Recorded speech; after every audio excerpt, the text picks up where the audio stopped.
This case has really opened up this whole world for me, and I think all the other plaintiffs, of like the larger environmental movement. And that not only like the cases that are happening all around the world, but the grassroots organizing that's happening all around the world, and traveling around and meeting these people, going to Germany, going to Washington, D.C. We make these connections, and it's really invaluable networking opportunity. And more than that, I think it's really helped me get out of what I would call like the US bubble, where we're kind of in this world here where we're very concerned about, for good reason, we're very concerned about the actions of the government, but we're also very concerned about, climate change denial, and like that's like an actual thing here. In the rest of the world, that doesn't exist. In the rest of the world, science is science.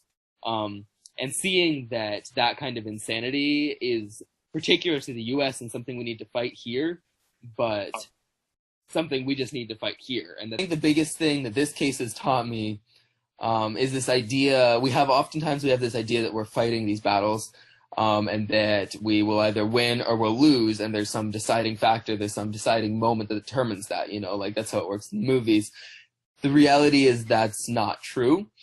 An interesting thing about this case, and I don't want to go into the legal details about it so much, but this case is based on 7 years of legal work in the United States on the state level, on the different state levels, filing petitions and filing smaller lawsuits to assert the idea of these rights, like our rights to a stable climate, in many different ways. And all of those petitions were unsuccessful, and many of those lawsuits have been unsuccessful.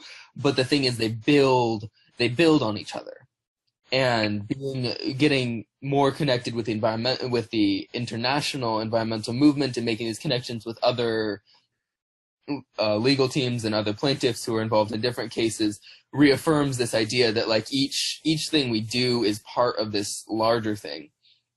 And that's really what gives me hope. And I think that is, in a sense, like that's the only really way to face adversity, is like if we get too stuck in this like win or lose paradigm, we're going to lose based on that, and then we're going to give up. But if we can recognize that every single thing is a part, and even like what looks like a loss could be building and could be the basis for a future win, it's just a different way of thinking about things that really helps me deal with, when I'm feeling hopeless. Thinking about it that way, we don't know what's going to happen, but we do know what we should be doing. The suit is not about us as plaintiffs, it's about everyone. It's about the entire world. It's about the U.S. community. It's about young people, but it's about everything. And I think the danger, so the value in having a case like this is we are empowered to speak out and have our voices heard and be leaders in the environmental movement. But the danger is that people see us as, we are the ones who are saving the world. We are like more important. We are to be held up.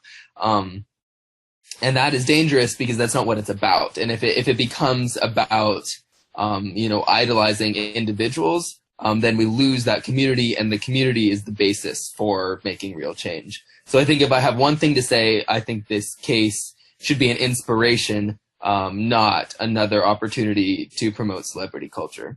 And I want, if there was one way that I could see people reacting to hearing about this case, I would want them to go out and get involved, to start, an environmental club in their high school or their middle school, or to like see what people are doing in the community, or, start a recycling program, or whatever it is. But I think it's about inspiring everyone to step up and be a leader.